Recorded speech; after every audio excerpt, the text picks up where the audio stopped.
My name is Tatiana and Tito, and this is my story of authenticity.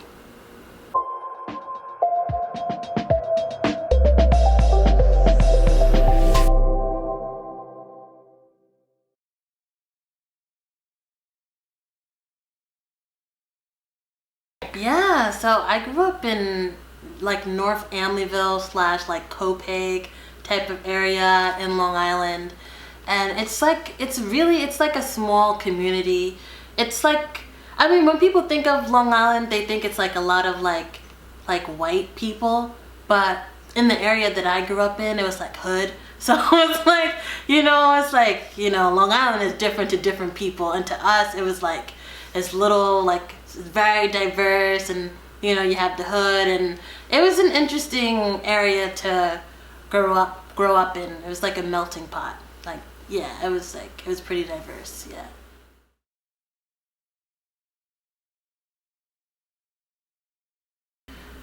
I think at first I had thought of it more as me just being kind of like weird. Cause like I think my first kind of experience with like my gender fluidity and my transness was more, it had to do with like Halloween costumes and me being allowed to wear more like masculine costumes, like maybe like a dragon, or like what was the guy with the scream, like me being able to express myself that way and not having to wear like to be a princess or be these very feminine characters. And I remember just going to different like doors, knocking on different doors and being like excited when people assumed that I was more male. Well, until I started speaking, but it's okay. It's whatever. It happens. But it was like, that was kind of like certain excitement there. And then it just like it was always there, but I didn't think of it as transness probably until like two years ago. Because I thought that like with being trans, you have to like be like a transgender man, and like you have to be completely binary. I didn't realize that it could be whatever you want to be. That doesn't have to be like you have to be this, or you have to be that. I think once I start to realize that transness is more like an umbrella term, that's when I'm like, okay, a lot of my experiences, that was definitely dysphoria that I was experiencing. And even like with telling my doctor certain things, like I would say like, I'm like, I feel very male sometimes, like so, and they're like, I don't know what that means, but I'll write that down, and I would say it again, like, I'm like around certain times in the month, like I just feel very male. And that feeling of like feeling male or that feeling masculine just never really went away. It just ended up like intensifying, and yeah, the dysphoria, everything just ended up just intensifying. I feel like as I got older, and once I moved out of like my mom's house, I feel like I had a little bit more freedom.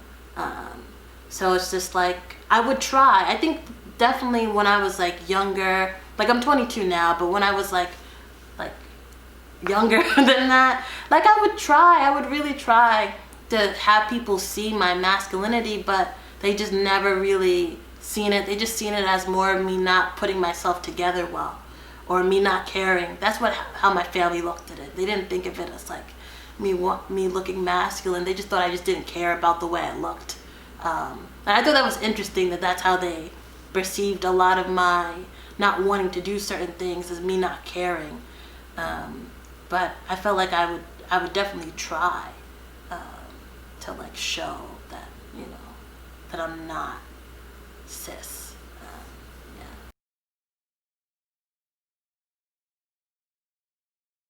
Yeah. I think for me it was like this.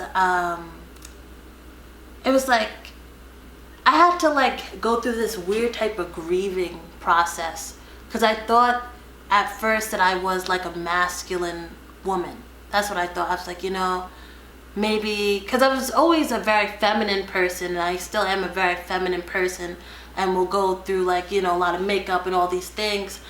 But then I would feel like this maleness, and I'm like, well, maybe I'm just like a masculine woman. And then after a while, I was like, I'm not a masculine woman, because I didn't like the woman part of it. I just couldn't associate with womanhood, and that was a grieving process for me, like realizing that I'm not a woman, and that because my mom definitely had a lot of aspirations for me, and I think that a part of me wanted to also make my mom kind of like proud and everything, but I think a lot of that kind of like was starting to dwindle once this was like I was already like queer, and I was dating a lot of women. I was dating men too, but I don't know, I felt like my family only seen my women relationships, and so they just thought of me as like a lesbian, even though I had dated men too. But yeah, so it's like already I was like, dating women, and then, I'm like, yeah, now I'm trans, because I started to really feel uncomfortable with the word girl. I think that was the thing. It was like there were certain words after a certain point that started to make me very uncomfortable. It was girl and sister, and those two words today, like even like lady, all those words just make me feel like very uncomfortable. So I definitely feel like it was this process of realizing that I'm not a masculine woman. And then it was thinking like maybe I'm a transgender man, and then I'm like I even like now still feel like, no, maybe a little bit. And I've kind of like, because I've been like, I'm on testosterone, and I've been on testosterone now for about, next month would be like around 7 months on like a low dose of testosterone. And I'm a little bit more comfortable with like my transness and my own malehood, where at times I do consider myself like a man, but at the same time I'm non-binary. So I've been like, I know there's not a lot of non-binary trans guys, but I think that's the umbrella that I fall under. It's like this, like a non-binary trans guy, or yeah, I think that's where but it took a long time. Because at first I thought I was like, when I wasn't just like thinking, oh, I'm a transgender man, I'm like, I'm just non-binary. But then after a while I was like, for me, I mean, non-binary is definitely an umbrella term, and not all non-binary, or neither. But I was like, my non-binary identity is definitely more complicated than me not being anything. So I definitely am, like a non-binary trans guy, and that's the way I see it.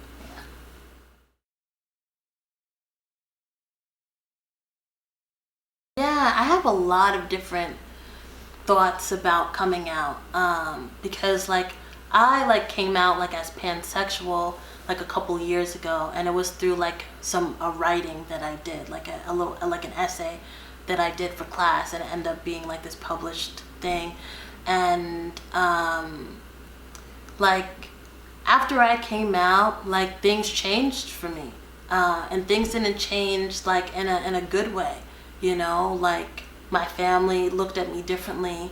Like I started to experience a lot of microaggressions that ended up becoming more and more aggressive, until it was like I needed to like leave, and even with me being trans, like I didn't come out to my family as trans. I was actually outed to them as trans through like me just being really happy on social media and showing like, and this was even before I started the testosterone, where I would just like some days I would just feel very masculine. I would just post a selfie and be like, I'm so handsome today, and everything. And with me posting that all the time, people like, you know, they started to talk to my mom about it, and that ended up becoming a really, really very aggressive, angry, violent, emotionally violent situation for me. So the thing is that, like, coming out is great in terms of visibility, because I think that with me definitely being so out on social media, people will definitely come to me and be like, wow, you know, you really inspired me and everything. But at the same time, there's definitely some privacy that you lose in being out, and there is a lot of sometimes issues that come with being out. So that's kind of like the first thing, is that, you know, being out is great in terms of visibility, but I don't think that we have created a culture where it's safe to be out. Yeah. I mean, it's not always that you're gonna get hurt, like physically, but I think that we haven't created like a culture where it is safe, even emotionally, for people to be out. So yeah, that's like the first thing. And then the second thing is that I've dated someone like in the past who wasn't out to their family, but they were just out, they were out in their general community, but just not out to their family, and that posed like a lot of challenges, because it's just like you start to realize that your relationship would not, like, it's not the same as like a cisgender relationship, you know, or a cisgender or heterosexual relationship, and that ends up weighing on you. And I think for me at first it was like, oh, you know, it's okay, it happens, you know, they deserve to have privacy and everything like that. But then sometimes you're like, you know, I kind of wish that I could meet their mom, you know. I wish their mom knew, because at the time I was identifying more like as a woman. So I'm like, I wish that their mom could know that they had a girlfriend, you know, and not being able to have those experiences, you know, is sometimes it's a little, it's sad, because there's like this more like systematic type of thing to it, you know, and that's sometimes hard to deal with. And even that partner at the time really struggled with feeling like they weren't queer enough because they weren't out. And I feel like our community hasn't really done enough for people who, you know, being out for them just isn't safe, or it just isn't something that they want to do. You know, so yeah, I think it's like, it's a very complex thing where just like, I'm happy that I am out because it has given me a lot of like visibility, and I'm happy that I'm able to show up as I am. But at the same time, I don't have privacy the way I had privacy before, because I'm always kind of advocating for myself as someone who's not a cis person. You know, like I'm always having to correct people, let people know, like, I'm not cis. I know you assume that I'm cis, but I'm not.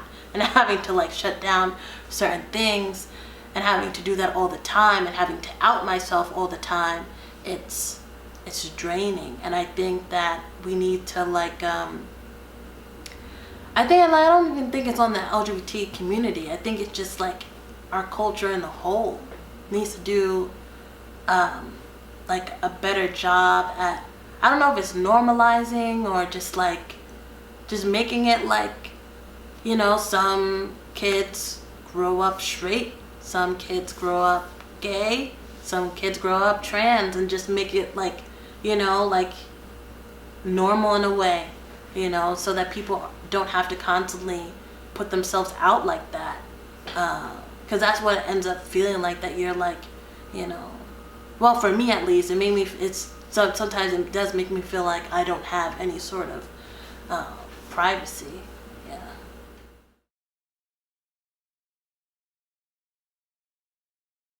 I would say that not like, you don't have to fit into like a narrative, you know, where like, oh, like that you've always known your entire life, or that, you know, you have to look a certain way, or that, oh, what if I grow facial hair? Am I not non-binary anymore? Like, I think, like, it's not, at a certain point, like, I realized that it's not, like, about that. Like, it's just about what makes you feel comfortable, and that you design the person that you are. And I think that's very important. Like, it's not about, like, fitting into a certain type of stereotype just because it has a label, you know. And me just being, like, a journalist, right, and me working on stories about non-binary people, me working on stories about non-binary people, you know, I'm very, like, I know that, like, the non-binary community is much more diverse than, like, a cis, AFAB, skinny, androgynous person, you know.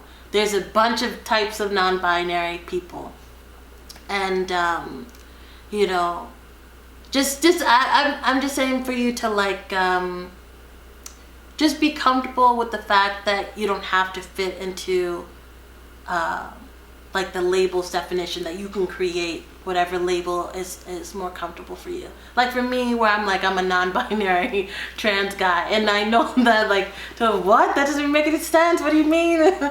You know, but for me, it does make a lot of sense, and, you know. And another thing is that I started to realize that it's not always about clothes, and it's not always about, you know, what you wear. That it really is about how you feel. It's, you know, it's more of like an internal sense of self, rather than, you know, all these other type of things. And for me, that took a while to realize that, especially with me being in therapy and everything. Like, I've, you know, because sometimes I do get upset that I don't have money like that I don't have access to, maybe, like, you know, like binders, or like certain clothing that I would want, or that my wardrobe is mostly feminine, because those are the clothes that my mom bought me, you know, or the things that I have, you know. So sometimes, you know, for me not to get caught up in all these limitations, you know, I realize that, you know, no matter what I'm wearing, my sense of self is still the same, right? So you have to realize that, you know, regardless of your clothing and different things like that, like, your sense of self is always true, you know. So.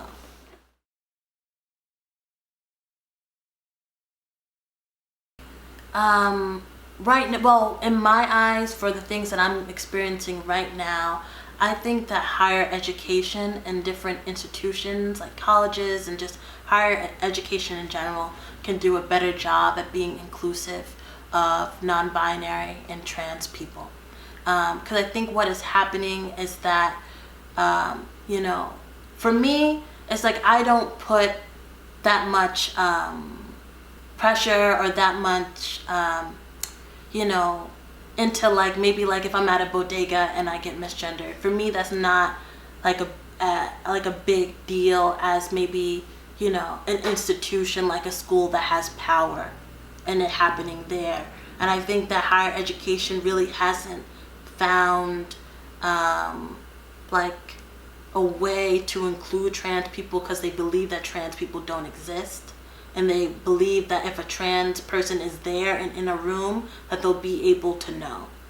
And I think that has been a big issue.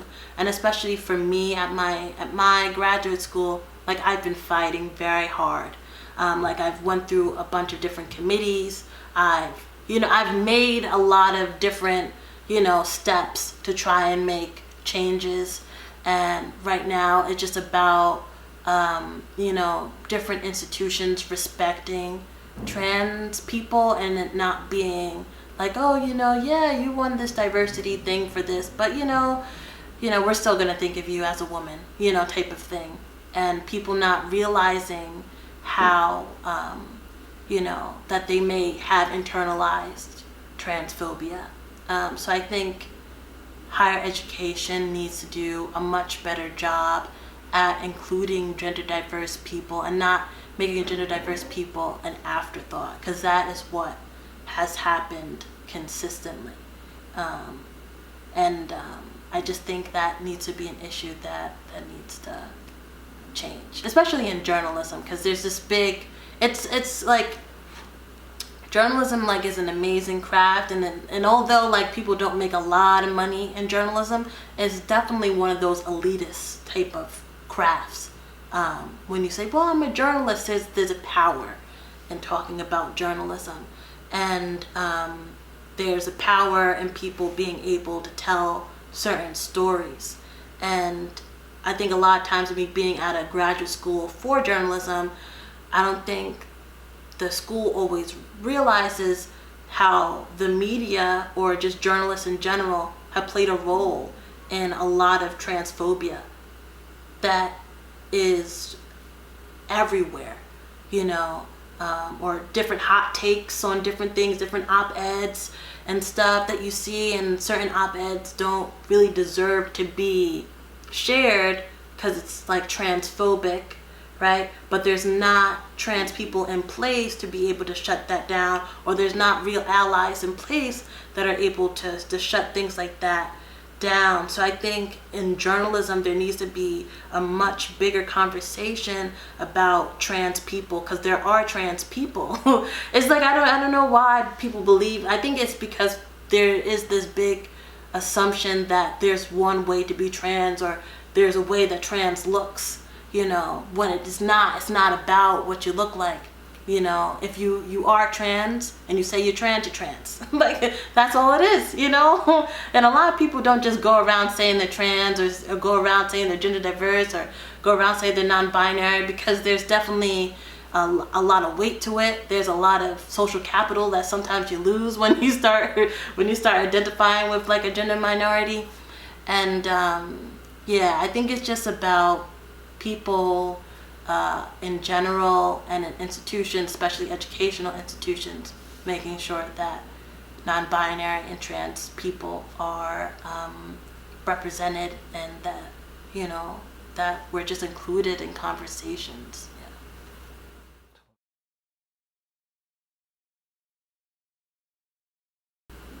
I think my favorite part about being me is just being so open with myself, and vulnerable with myself. Because it's like, it's very scary to be like, to give up privilege, and even though this might sound really bad, but when you start, identifying as trans, you start giving up privilege. But at the same time, I have, while I have definitely given up privilege and cis privilege, I've also found a whole community of people that I'm really connected to. I think my favorite part, like, about being like trans is like, because like it's just so diverse, and the way I experience my gender is so diverse, like I'm able to bring that to my journalism. And so my stories are different. Like the way I find stories and how I can break news on very nuanced things, and especially in LGBT issues again and again. Like, I think that all comes from the fact that like I have had so many different experiences, and that my experiences with being trans are just very nuanced. So I think all of that is really like important for me to just like know that I'm not like everyone else, and that's okay. Yeah, I didn't know, but it just took me a while to get here, because at first I was like, I don't want to be trans anymore, I don't like this, everybody don't like me, I'm losing everything, because that's what I ended up feeling like for a while. It was like I felt like I was experiencing a lot of loss. And it felt like, so first I'm losing the womanhood, losing the family, losing a lot of different things. But now, I'm seeing it much more like of a positive thing, where I'm like I've gained a lot of community. I have a lot of like different support in different ways, and I'm happy that like I'm more connected with myself than I was before. Definitely, I'm definitely much more connected to my sense of self. Yeah.